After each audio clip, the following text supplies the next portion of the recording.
Friend கதைக்கிறதுக்கான இலகுவான வழி என்னன்னு சொல்லி சொன்னால், நீங்கள் அன்றாடம் செய்கிற செயற்பாடுகளை நீங்கள் கதைச்சு பழகணும்.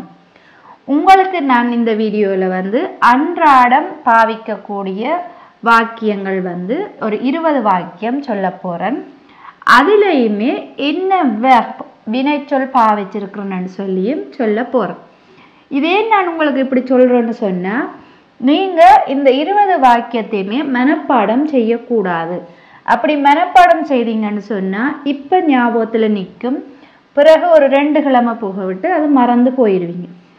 நான் சொல்கிற இந்த வாக்கியங்களை பார்த்து அதே மாதிரி அதில் இருக்கிற வேர்புகளை பயன்படுத்தி நீங்களாவே புதுசாகவே வாக்கியங்கள் அமைச்சு எழுதியோ அல்லது கதைச்சோ பழகி பாருங்க. அப்படி செய்தீங்கன்னு சொன்னால் உங்களுக்கு ஞாபகத்தில் எப்பயுமே நிற்கும். அதுக்காகத்தான் நான் இந்த 20 வாக்கியங்கள் உங்களுக்கு சொல்ல போகிறேன். அதில் என்ன வெர்ப் பாவிச்சிருக்கேன்னு சொல்லியும் சொல்ல போகிறேன். வீடியோவுக்கு போகிறதுக்கு முதல் நான் ஒரு வாக்கியம் தமிழில் சொல்கிறேன். அதை நீங்கள் எனக்கு ஃப்ரெஞ்சில் கமெண்டில் எழுதுங்க. நான் வீதியை கடக்கிறேன். நான் வீதியை கடக்கிறேன். இதை எப்படி ஃப்ரெஞ்சில் சொல்லுவோம்னு சொல்லி கமெண்டில் எழுதுங்க. என்னட்ட கூது ஃபோன்ஸே வர விருப்பமானாக்கள் என்ன மெயில் அட்ரஸுக்கு மெயில் அனுப்புங்க. அதே மாதிரி டெல்ஃப் எக்ஸாமுக்கு உங்களை தயார்படுத்தணுமெண்டா கூடியும் என்ற மெயில் அட்ரஸுக்கு நீங்கள் மெயில் அனுப்புங்க. Je lis une histoire à mon fils. Je lis une histoire à mon fils. என்றால் எந்த மகனுக்கு நான் ஒரு கதை வாசிக்கிறேன். இதில் என்ன வெர்ப் பாவிச்சிருக்கிறோம்னு சொல்லி சொன்னால் லீர். லீர் லீர்ன்னு சொல்லி சொன்னால் வாசித்தல். Je suis fatigué. Je dois aller dormir. Je suis fatigué. Je dois aller dormir.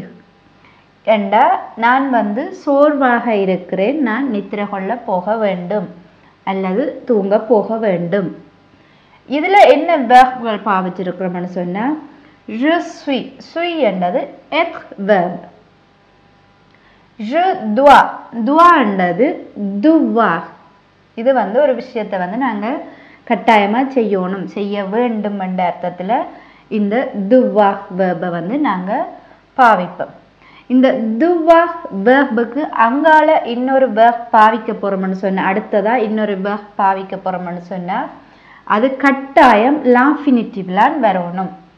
Je dois aller dormir என்றா conjugation பண்ணாமல் அப்படியே verb முழுமையாக அங்கால வரணும்.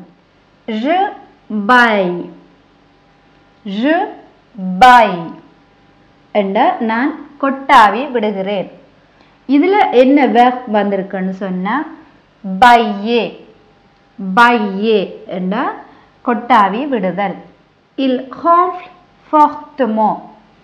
Il ronfle fortement என்றா அவன் சத்தமாக குரட்டை விடுகிறான். இதில் ronfler. ronfler பாவிச்சிருக்கிறோம். இது குரட்டை விடுதல். Le réveil sonne chaque matin à 7 heures. Le réveil sonne chaque matin à 7 heures. என்றா கடிகாரம் எல்லாம் வைக்கிற அந்த கடிகாரம் ஒவ்வொரு நாளும் 7 மணிக்கு எல்லாம் அடிக்கும். சரி, இதில் என்ன வெர்ப் பாவிச்சிருக்கிறோம்னு சொல்லி சொன்னால் சொன்னே. சொன்னே என்றா ஒரு சத்தம் எழுப்புதல். j'allume la lumière. j'allume la lumière என்றா நான் லைட் ஆன் பண்ணுகிறேன். இதில் என்ன வெர்ப் பாவிச்சிருக்கிறோம்னு சொன்னால் allumer. allumer. j'éteins la lumière. j'éteins la lumière என்றா நான் லைட்டை ஆஃப் பண்ணுகிறேன். இதில் என்ன வெர்ப் பாவிச்சிருக்கிறோம்னு சொல்லி சொன்னால் éteindre. éteindre என்றா லைட்டை நாங்கள் அணைக்கிறது. je fais du sport 3 fois par semaine. Je fais du sport 3 fois par semaine. என்றா நான் வந்து 3 கிழமையில 3 தடவை விளையாட்டு செய்கிறேன் நான். இதுல என்ன verb பாவிச்சிருக்கிறோம்னு சொன்னா faire. faire என்றா செய்தல். Je nettoie ma voiture le week-end. Je nettoie ma voiture le week-end. என்றா எனது காரை வந்து வார இறுதியில வந்து நான் சுத்தம் செய்கிறேன் நான். nettoyer. nettoyer என்றா சுத்தம் செய்தல். Tu passes l'aspirateur dans le salon. Tu passes l'aspirateur dans le salon. என்றா நீ ஹோலுக்குள்ள சுத்தம் செய்கிற அந்த கருவியால் வந்து தூசுகளை சுத்தம் செய்கிறாய்.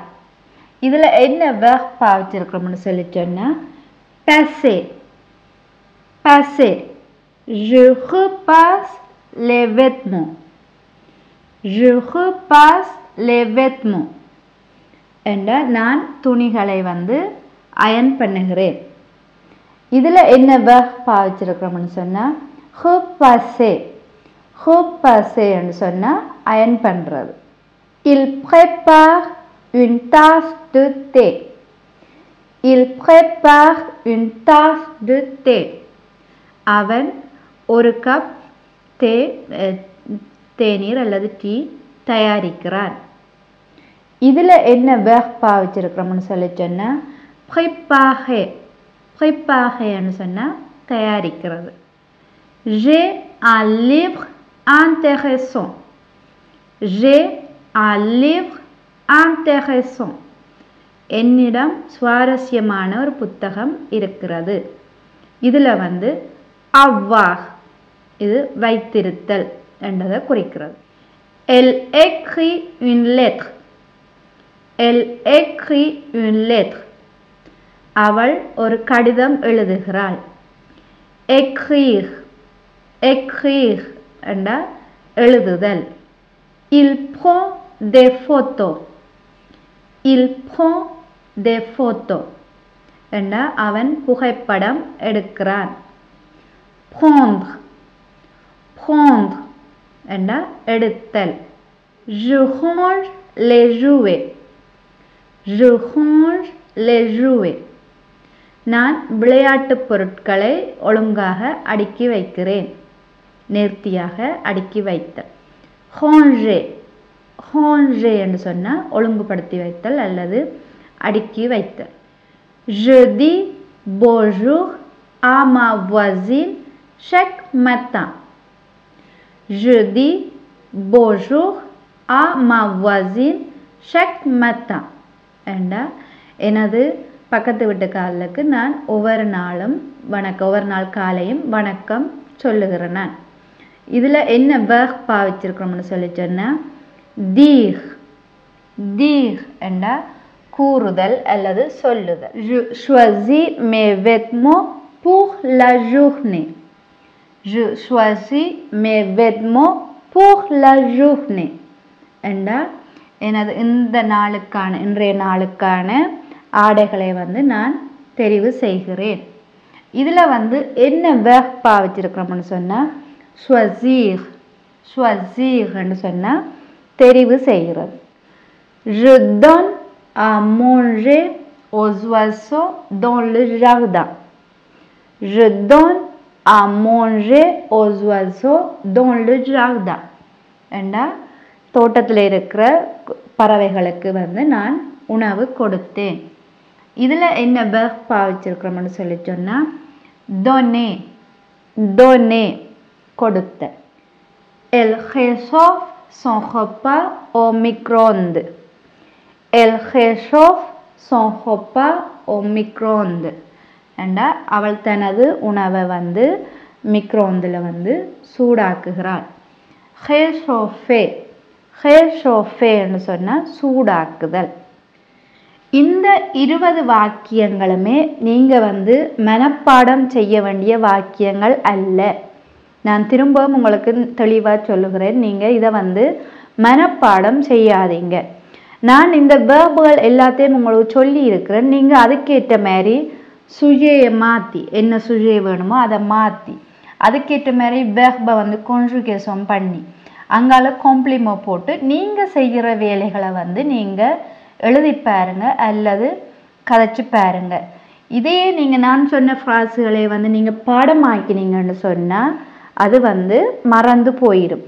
அந்த வாக்கியங்களை வந்து நீங்களே அமைச்சு பழகினா தான் அது எப்போவுமே உங்களுக்கு ஞாபகத்தில் நிற்கும்.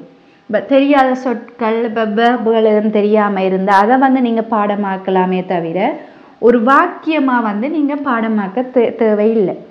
அதை வந்து நீங்கள் தான் உருவாக்கி பழகணும். அப்போத்தான் உடனே ஏதாவது நீங்கள் கதைக்கணும்னு சொன்னா கூடியுமே உங்களுக்கு உடனடியாக உங்களால் வாக்கியங்களை உருவாக்கி கதைக்கக்கூடிய மாதிரி இருக்கும்.